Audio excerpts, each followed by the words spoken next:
নমস্কার বন্ধুরা, স্বাগত জানাই আমার এইচডি টেকনিক্যাল এডুকেশন চ্যানেলে। যদি আমার চ্যানেলে নতুন হয়ে থাকো তাহলে সাবস্ক্রাইব বাটনে ক্লিক করে পাশের অ্যারোতে ক্লিক করে অল সিলেক্ট করে রাখুন, যাতে আমাদের নোটিফিকেশান সবার আগে আপনার কাছে পৌঁছে যায়। নমস্কার বন্ধুরা, চলে এসেছি এইচটিএমএল এর 9 নম্বর ক্লাস নিয়ে এবং আজকের ক্লাসের টপিক হবে ইমেজ ইনসার্ট ইন এইচটিএমএল। মানে আমরা কি করে এইচটিএমএল এর ভেতরে ইমেজ ইনসার্ট করতে পারি, তো সেটাই নিয়ে আজকে আলোচনা করব। তার আগে বলে দিই, এর আগেও 8খানা ক্লাস আমার আপলোড হয়ে গেছে। যদি না দেখে থাকো ডেসক্রিপশনে লিঙ্ক দেওয়া আছে, অবশ্যই দেখে নিও, অথবা প্লে লিস্ট করা আছে, তোমরা দেখে নিতে পারো। তো প্রথমে ইমেজ ইনসার্ট করতে গেলে আমাদেরকে যে ট্যাগটা ব্যবহার করতে হয় সেটা আইএমজি। তো এই ইমেজ ট্যাগের কিন্তু কোনো এন্ডিং ট্যাগ নেই, ওকে। এবং এখানে শুধুমাত্র কিন্তু আইএমজি ট্যাগ ব্যবহার করলে হবে না, তার অ্যাট্রিবিউট ব্যবহার করতে হবে। এর অ্যাট্রিবিউট যেটা হচ্ছে এসআরসি, যার পুরো কথার অর্থ হচ্ছে সোর্স, ওকে। এবং তার সঙ্গে ইকুয়াল দিয়ে ডবল কোটেশনের ভেতরে আমাদেরকে পিকচারের অ্যাড্রেসটা এখানে পিন করতে হবে বা এখানে কপি করে দিতে হবে, অথবা পিকচারের নাম লিখলেও হবে। তো সেটাই আমি তোমাদেরকে করলে কি হয়, পিকচার একটা ক্রিয়েট হয়ে যাবে। কিন্তু পিকচার যে ক্রিয়েট হবে সেটা কি হয়, পুরো ফুল পেজ ক্রিয়েট হয়ে যাবে।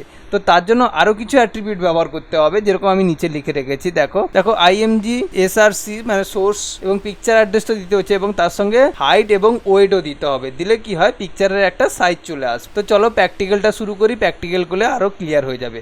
তো প্র্যাকটিক্যালের জন্য অলরেডি আমি নোটপ্যাড ওপেন করে আমি বেসিক কোডটা লিখে রেখেছি, যেটা তোমাদের অলরেডি জানা হয়ে গেছে, ওকে। তো এখানে হেড আর হেডের ভেতরে টাইটেল এবং এখানে বডি দেওয়া আছে। তো এইখানে আমি টাইটেলটা দিয়ে দিলাম, ধরো আজকের টাইটেল দিয়ে দিলাম ইমেজ, ওকে। আইএমজি বলে টাইটেল দিয়ে দিলাম। এরপরে বডিতে আমি পিকচার ইনসার্ট করব, ওকে। তো তার জন্য আমাকে কি করতে হবে, প্রথমে যে ট্যাগটা ব্যবহার করতে হবে আইএমজি ট্যাগ শুধু ব্যবহার করলে হবে না, তার সঙ্গে অ্যাট্রিবিউট ব্যবহার করতে হবে সোর্স এসআরসি, এবং কমা দিয়ে ডবল কোটেশনের ভেতরে আমাকে পিকচারের অ্যাড্রেসটা কপি করতে হবে। তার জন্য পিকচার অ্যাড্রেস কোথায় পাবো, যেখানে আমি যে পিকচারটা ক্রিয়েট করতে চাইছি সেই পিকচারের অ্যাড্রেসটা কপি করে নেবো। তার জন্য মিনিমাইজ করে নিলাম, ওকে। তারপর এখানে আমি লোগো তৈরি করে রেখেছি, আমার চ্যানেলের লোগো। সেই লোগোর কিন্তু আমি এখানে ক্রিয়েট করতে চাইছি। তাহলে লোগোর অ্যাড্রেস কোথায় পাবো, এর উপর রাইট ক্লিক করবো। রাইট ক্লিক করার পরে প্রপার্টিজে চলে যাবো। প্রপার্টিজে যাওয়ার পরে দেখতে পাবে এখানে সিকিউরিটি বলে একটি অপশন আছে, সেখানে ক্লিক করব।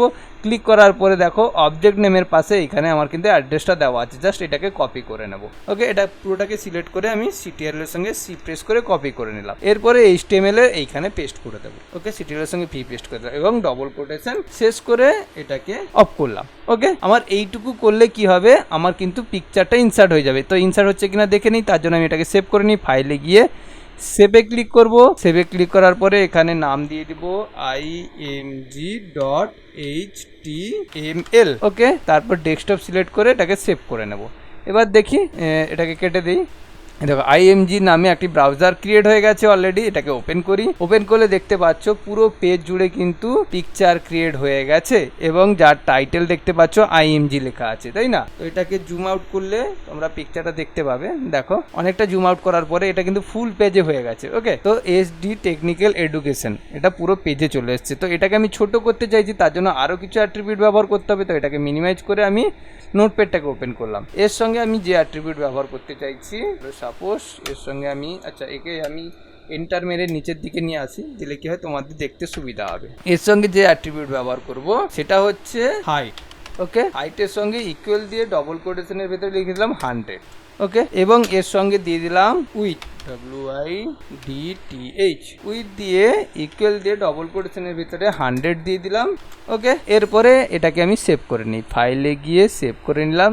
দেখি আমার ইমেজটা ছোট হয়েছে কিনা, রিফ্রেশ মেরে দিই। এই দেখো ছোট হয়ে গেছে, কারণ অলরেডি আমি জুম আউট অনেকটাই করে দিয়েছিলাম, দেখেছো? এই দেখো ছোট হয়ে গেছে এখানে, তাই না? এবার তুমি বলবে যে শুধু কি 100 দেবো? না, 100 তোমার পিকচার যতটা সাইজ লাগবে সেইভাবেই তুমি দিতে পারো। যেমন আমার ধরো সাপোজ দরকার, ধরো হাইটটাই 100 থাকবে, এটা ধরো আমি 300 দিয়ে দিলাম, ওকে। তো এটাকে আমি দিয়ে দিলাম 300।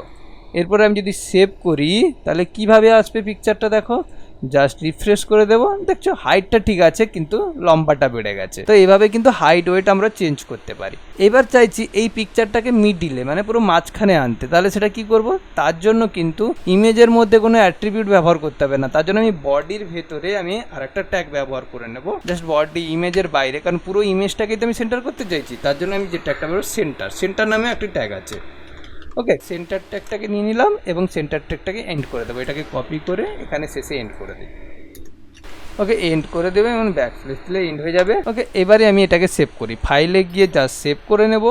তারপর দেখো রিফ্রেশ করে দিলেই ওয়াও ম্যাজিক, তাই না, পুরো মাঝখানে চলে এসেছে। ওকে, এটা ক্লিয়ার হয়ে গেছে। তো এরপরে আমি চাইছি ধরো সাপোজ এর নিচে লিখতে যে দিস ইজ এ লোগো, সেটা কিভাবে লিখবো? তার জন্য আমি এটাকে আবার নোটপ্যাডটাকে ওপেন করে নিই, জাস্ট এই পিকচারের নিচে লিখে দেবো এবং সেন্টারের মাঝখানে, কারণ সেটাকেও তো আমি লেখাটাকেও তো সেন্টারে করতে চাই, তাই না? এই জন্য সেন্টার ট্যাগের মাঝখানে এবং ইমেজ ট্যাগের নিচে আমি লিখে দেবো দিস ইজ এ লোগো। এবং এই দিসিজের লোগোটা আমি চাইছি পিকচারের নিচে লিখতে। তাহলে পিকচারের নিচে লিখতে গেলে কি হয়, আমাকে বিআর ট্যাগ ব্যবহার করতে হবে। আচ্ছা, বিআর ট্যাগ না লিখলে কোথায় লেখাটা চলে আসে সেটা আগে দেখে নিই। ধরো ফাইলে গিয়ে সেভ করলাম, সেভ করে জাস্ট এটাকে রিফ্রেশ করে দিলাম, দেখো পিকচারের পুরো নিচে আসেনি, সাইডে চলে এসেছে, তাই না? তো আমি চাইছি যে পিকচারের নিচে, তো নিচে আনতে হলে কি করতে হয়, আমরা নর্মালি কিবোর্ড থেকে এন্টার প্রেস করি, কিন্তু এখানে তার এন্টার লাইন ব্রেক হবে না, এর জন্য বিআর ট্যাগ ব্যবহার করতে হবে। তার জন্য আমি জাস্ট নোটপ্যাডে এই জায়গাটায় লিখে দেবো বিআর। বিআর এর কাজ কি তোমরা অলরেডি জেনে গেছো, আগের ক্লাসগুলো যদি দেখে থাকো। কি হয়, লাইনটাকে ব্রেক করে দেয়। এই মুহূর্তে বিআর লিখে আমি যদি সেভ করে দিই, দেখো আমি এটাকে রিফ্রেশ করে দিলাম, দেখেছো? তাহলে কি হয়, পিকচারের নিচে লেখা দেখলো দিস ইজ এ লোগো। এটাকে একটু জুম করে দিই, দিলে আরো ভালোভাবে বুঝতে পারবে। ক্লিয়ার হয়েছে? তো আজকে এইটুকুই থাক, কারণ আজকে আমি পিকচার ক্রিয়েটটা তোমাদেরকে দেখালাম কিভাবে লোগো ক্রিয়েট করতে হয়। ও আশা করছি আজকের ক্লাসটি খুবই ভালো লেগেছে। যদি ভালো লেগে থাকে অবশ্যই চ্যানেলটিকে সাবস্ক্রাইব করো, এবং পরবর্তীকালে আমি এইচটিএমএল ক্লাসটি তাড়াতাড়ি শেষ করে আবার পুনরায় আমি এক্সেলের ক্লাস নিয়ে আসবো। তো আজকের ক্লাস যদি ভালো লেগে থাকে অবশ্যই চ্যানেলটিকে সাবস্ক্রাইব করো। অসংখ্য ধন্যবাদ, বাই।